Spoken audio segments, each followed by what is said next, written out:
Most people expect disrespect to be loud, a raised voice, an insult, a confrontation.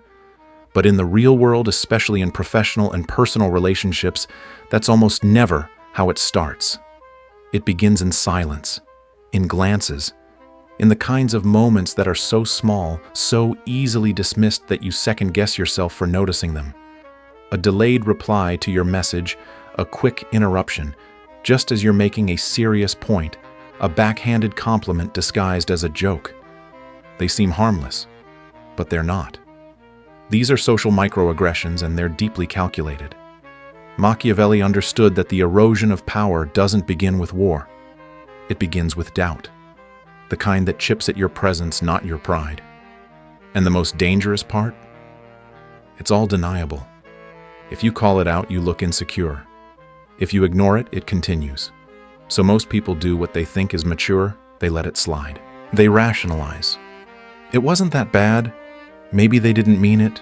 I don't want to overreact. But in that moment of silence, you've taught the other person something critical, that they can violate your dignity without consequence. Disrespect, when done subtly, is a test, a psychological probe. And if you passively accept it, you fail that test. Not because you aren't strong, but because you didn't recognize the battlefield. Most people are taught to look for big betrayals and loud enemies. But the true erosion of your worth happens in 1,000 tiny moments, like invisible paper cuts. One eye roll, one missed invitation, one joke at your expense, each small enough to be ignored. But together they bleed out your authority until there's nothing left of you but presence without power. That's why Machiavelli would warn you, never wait for disrespect to announce itself. It rarely does. Learn to read tone the way warriors read terrain. That quick sigh after your sentence, it's not just impatience, it's positioning. That half smile when you offer a suggestion, that's not humor, that's dismissal. These things matter, because over time, they train the room. They shape how others view you, and more dangerously, how you begin to see yourself. The danger of subtle disrespect isn't just what others think, it's how it teaches you to shrink, slowly, quietly, until one day you realize you've become invisible, not because you lacked value, but because you never enforced it.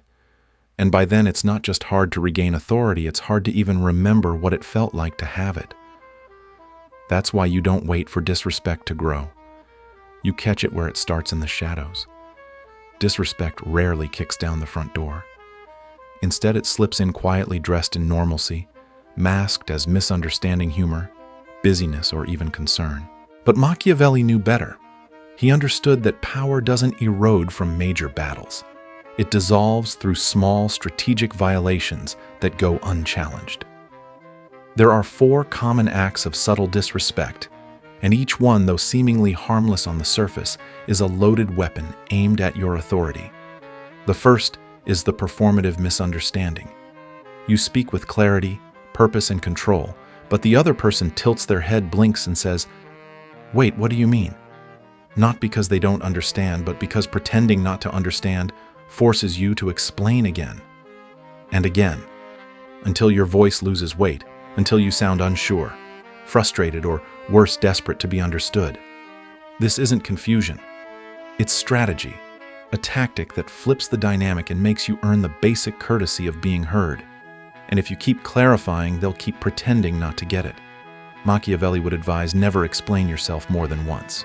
The second time, remind them your message was clear, and if they're not invested enough to listen, then they're not worthy of your time.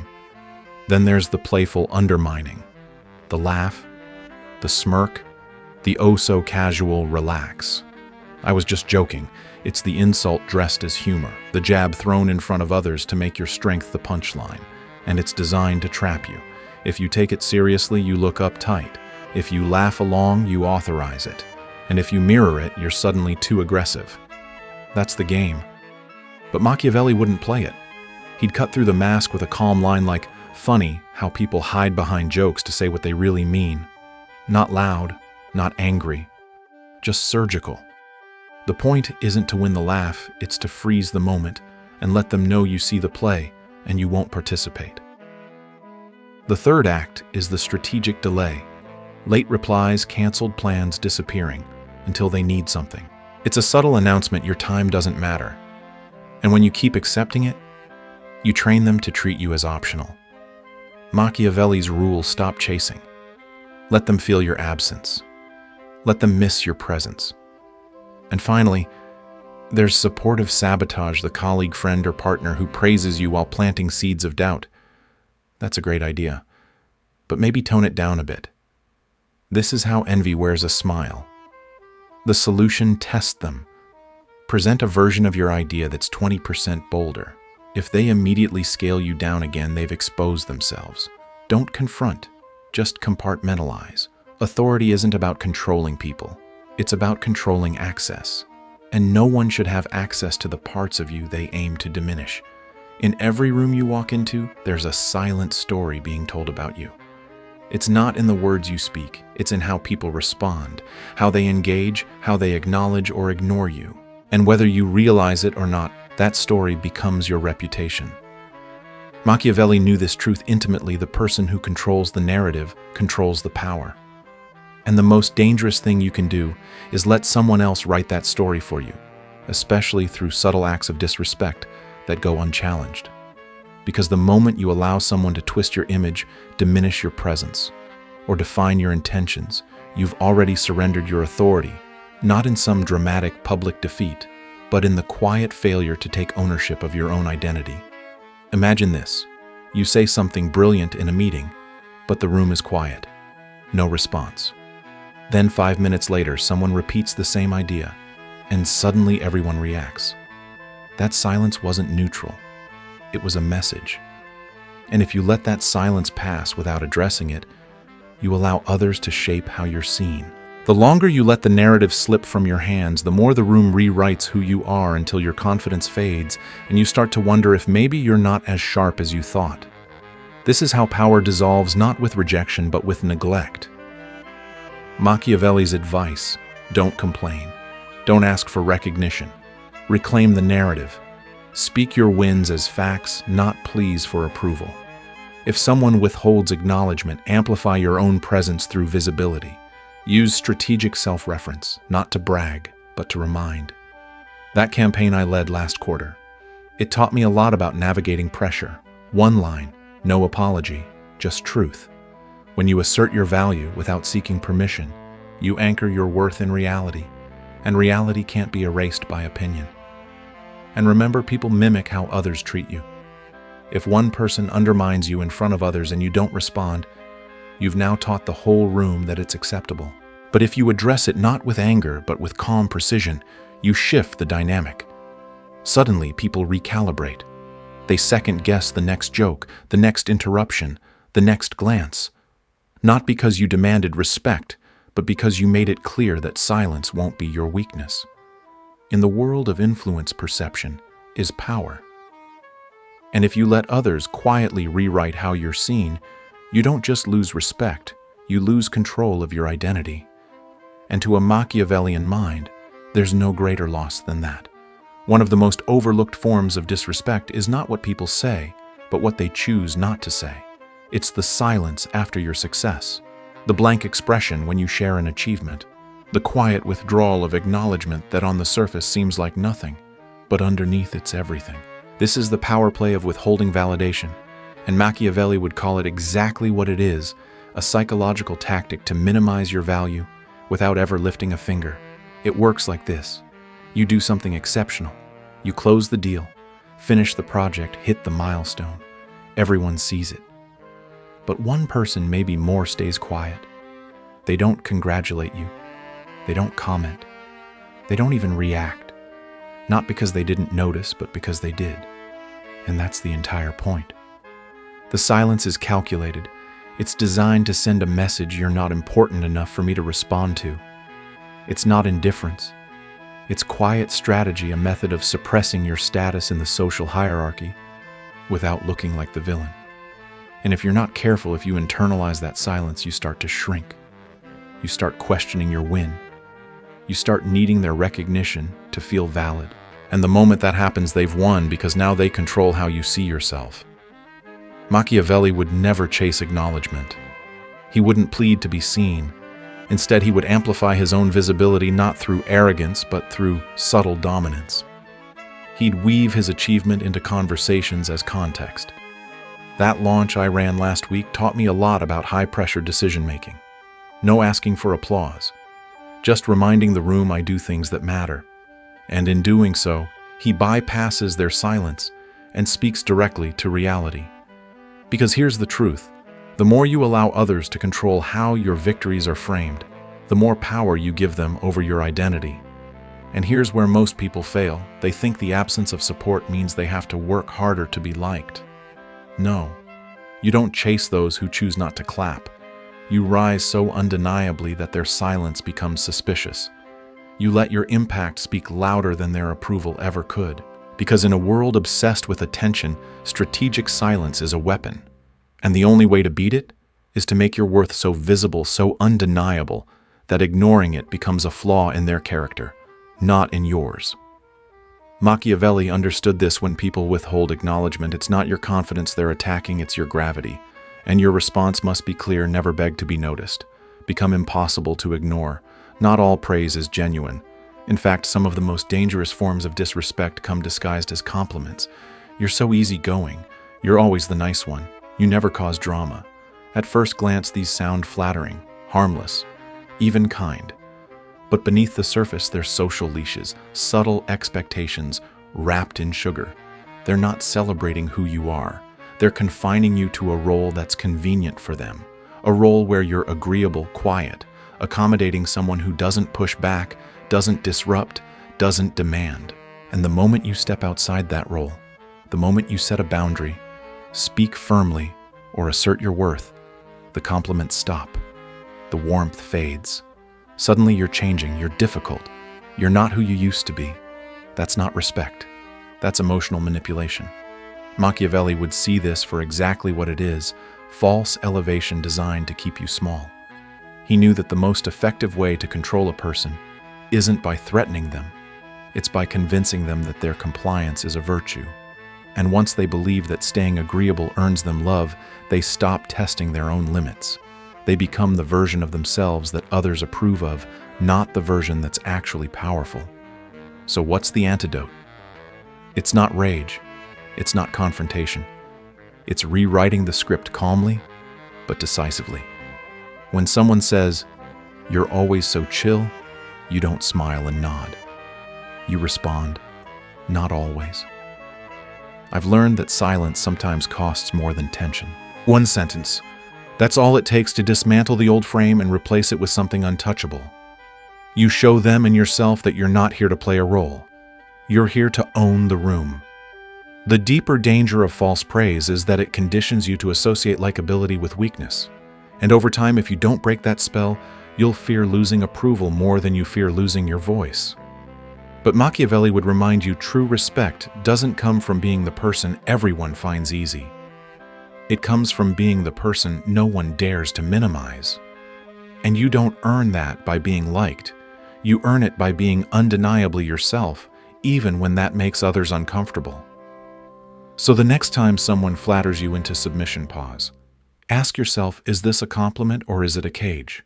Because if being agreeable is the price of being accepted, then what they're offering isn't love, it's control. And power is never found in staying small. It's found in becoming too big to fit into the role they wrote for you. Sometimes the most corrosive form of disrespect doesn't come from a single person, it comes from a group. Not through direct attack, but through subtle shared gestures. A smirk passed between co-workers when you speak laughter that's just a little too loud. When you stumble inside jokes you're clearly excluded from. On the surface it looks innocent, but it's not. It's a coordinated erosion of your presence, and the danger lies in how easy it is to question your own perception. You start to wonder, am I imagining it? Am I being too sensitive? That uncertainty is exactly what makes this kind of disrespect so effective. It's designed to destabilize you quietly, to shake your confidence without ever drawing blood. Machiavelli would recognize this instantly as a tactic of social dominance not built on merit, but on manipulation. When a group begins to echo subtle dismissals of you, they're not just testing boundaries. They're rewriting the rules of how others are allowed to treat you. And the most common mistake people make in response is to overreact, to lash out, to defend themselves emotionally. But that's exactly what the group wants, because once you react emotionally, they get to label you the problem. Now you're the one who's too sensitive, too difficult, or just not a good fit. But Machiavelli would choose a different route. Not silence, not anger, but strategy. He wouldn't match their pettiness. He'd shift the frame. Let's say a group subtly mocks your idea in a meeting. You don't call them out directly. Instead, you return in the next meeting with leverage. Since the last pitch didn't quite land, I ran some variations by a friend outside this circle. Turns out 2 of them are already being used in competitor strategy. That isn't just reclaiming authority. It's a surgical strike exposing their small-mindedness without raising your voice. This is how you dismantle collective disrespect by becoming too effective to dismiss. You don't fight to be liked, you force respect through undeniable results. You don't get pulled into their games, you elevate the standard of the conversation until they either adapt or expose themselves. And most importantly, you let them feel the weight of being wrong, not through confrontation, but through competence. Machiavelli understood that the power of a group lies in unity. But if you stay composed, strategic, and sharp, you break that unity with your presence. One calculated move and suddenly they're no longer laughing together, they're second-guessing each other. Because when you hold your frame under pressure, you don't just survive group disrespect. You rise above it and force the entire room to adjust around you. Real power isn't loud. It doesn't need to prove itself. It doesn't chase applause or demand attention. True authority moves in silence, and when it speaks, it doesn't raise its voice, it raises the stakes. Machiavelli understood this deeply. He knew that in a world obsessed with volume and visibility, the person who remains still, who observes instead of reacts, becomes the most dangerous presence in the room. That's because when you stay calm in the face of disrespect, especially the subtle kind, you do something most people can't. You stay in control of the terms. And in the game of power, who controls the terms controls the room. Consider this: someone interrupts you during a conversation, not to challenge your idea, but to redirect attention to themselves. Most people either laugh it off, grow louder, or go silent. All 3 responses give the interrupter control of the frame, but a Machiavellian mind plays it differently. You don't get emotional. You pause. You look them in the eye, not with aggression, but with measured calm, and say, "Interesting how you always jump in right before I finish. Almost makes me think you're afraid of what I might say." You don't accuse, you reveal. And in that moment, you flip the power dynamic without ever losing composure. That's what true tactical authority looks like: calm, precise, and impossible to predict. People don't fear you because you're hostile, they respect you because you're unreadable. They don't know when you'll respond, how you'll respond, or what consequences they might face if they cross the line. And that unpredictability creates a gravitational pull around your presence. You don't have to fight for attention. Your silence demands it. You don't have to chase respect. You simply make others recalculate before they act. Over time, this quiet discipline becomes your strongest weapon. You teach people without ever raising your voice that subtle slights will not go unnoticed. That delayed replies, public digs, or backhanded compliments come at a price. And it's not rage, it's removal. You reduce their access. You recalibrate the dynamic. You shift how they're allowed to interact with you, and you do it so calmly that they feel the weight of it long after the moment has passed. Machiavelli never relied on noise to enforce power. He relied on consequence without announcement. And that's what makes authority lasting: not fear, not love, but the silent understanding that you're not someone who can be tested lightly. Because when people realize they can't predict your response, they stop risking disrespect. And that's when you've won not just the moment, but the entire game. Most people grow up believing that respect is something you earn by being agreeable, by being liked, accommodating, or easy to deal with. But Machiavelli would scoff at that idea. In his world, and in the real one, respect isn't built on likability, it's built on boundaries. The harsh truth is that if people only respect you when you're pleasant, they never respected you to begin with. What they respected was their own comfort. And the moment your boundaries disrupt that comfort, you'll see their true face. Suddenly you're labeled too much, too serious, or not who you used to be. But here's the deeper truth. The only people who are bothered by your boundaries are the ones who benefited from you having none. Respect doesn't come from being easy to access. It comes from being deliberate with your access. It doesn't come from always saying yes. It comes from knowing when to say no and saying it without guilt. People will test you, not always consciously, but consistently. They'll see how long you'll wait for them to reply, how many times you'll tolerate being interrupted, how many jokes you'll swallow before you speak up. And each time you let it slide, you're not just keeping the peace, you're teaching them something dangerous, that your presence is negotiable. Machiavelli would never beg for validation. He understood that when someone disrespects you, the worst thing you can do is over-explain, overreact, or overstay. Your value isn't something to be debated, it's something to be enforced through quiet, decisive action. You don't need to make a scene. You don't need to call them out in front of the world. You simply reduce access. You stop initiating. You stop showing up for people who vanish when it's your moment. And you do it not to punish, but to preserve your dignity. Because when you protect your boundaries, you protect your image. And when people realize that disrespect comes with cost, they either step up or fall away. Either outcome is a win. Over time, the people who stay will be those who understand your worth instinctively, and the ones who leave. They were never allies. They were opportunists dressed in politeness. Machiavelli's greatest insight wasn't how to dominate others, but how to teach people how to treat you. And you teach them not through speeches, but through standards. You make it clear, without needing to repeat yourself, that you're not here to be tolerated, tested, or toyed with. You're here to be respected, and anyone who doesn't offer that from the start doesn't get to stay in your world for long. Disrespect never walks in screaming. It whispers. It starts with a delay in response, a small public dig, a backhanded compliment, a joke at your expense. It starts where it's easy to dismiss, where you're tempted to be the bigger person. And that's exactly the trap.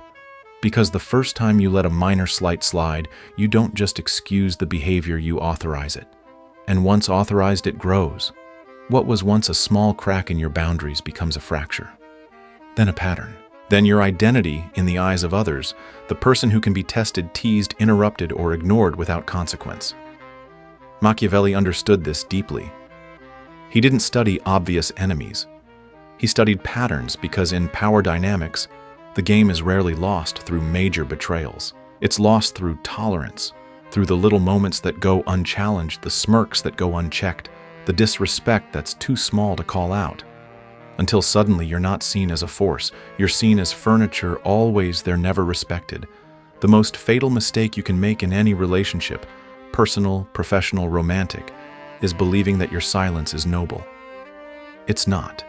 If it doesn't teach people how to treat you, it's not strength. It's submission. Machiavelli would tell you, authority isn't something people hand you out of kindness. It's something they calibrate based on how you enforce your worth in every small interaction. That doesn't mean yelling, confronting, or burning bridges. It means recognizing every interaction as a signal. If someone delays your time, you reduce your availability. If someone jokes at your expense, you meet their humor with stone silence and steady eye contact. If someone tests your limits, you don't explain why it's a problem. You simply stop offering access. Because here's the brutal truth: what you tolerate today teaches others how to treat you tomorrow. And the smallest insult left unchecked is a quiet invitation to deeper disrespect. Most people wait until it's loud, until they're publicly embarrassed or deeply betrayed to react. But by then, it's not a reaction, it's desperation. The real power lies in prevention, not damage control. So from now on, let the rule be simple. When they test you, respond not with noise, but with precision. Not with emotion, but with consequence. When they whisper disrespect, let your silence roar. Let your standards speak louder than their sarcasm. And when someone wonders why they no longer have access to you, let them connect the dots. You didn't overreact. You recalibrated. Quietly, sharply, permanently. That's not pettiness. That's strategy. That's the Machiavellian way. In today's world, disrespect doesn't always come in the form of shouting or insults. More often, it arrives quietly through delayed replies, performative confusion, passive-aggressive humor, or the absence of acknowledgement. And if you don't learn to recognize these subtle forms of disrespect, you risk allowing them to quietly erode your confidence, reputation, and sense of self. The lesson here is clear. You teach people how to treat you based on what you tolerate. This isn't about being combative or aggressive. It's about being strategic. Boundaries aren't walls, they're filters. They protect your time, energy, and self-worth. If someone constantly tests those boundaries and you do nothing, you're not keeping the peace, you're giving away your power. Machiavelli's wisdom reminds us that authority is not granted by others. It is enforced silently through consistent standards and calibrated reactions. When someone tries to undermine you with a joke, you don't need to yell. You respond with stillness, with poise, with presence that makes others think twice. When they ignore your achievements, you don't chase validation. You make your success visible through action, not approval. And when they try to trap you in a role you've outgrown, like the nice one or the agreeable one, you don't shrink. You evolve. The real message: respect isn't something you ask for, it's something you set the tone for. Quietly, deliberately, powerfully. So if you're tired of being overlooked, underestimated, or taken for granted, don't wait for some grand confrontation. Start by tightening the smallest screws. Enforce your worth in the smallest moments, because that's where the game is played. And once people realize you don't tolerate the subtle things, they'll never dare test you on the big ones.